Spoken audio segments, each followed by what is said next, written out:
Hello friend, welcome back to my channel Duja home কিচেনে সবাইকে welcome. তো চলে এসেছি নতুন একটা ভিডিও নিয়ে। আজকে আমি করে দেখাবো ভ্যানিলা এসেন্স।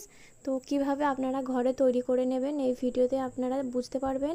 তো প্রথমে আমি 1 চামচ কফি পাউডার নিয়েছি, তো যে কোনো ব্র্যান্ডেড কফি পাউডার আপনারা নিতে পারেন।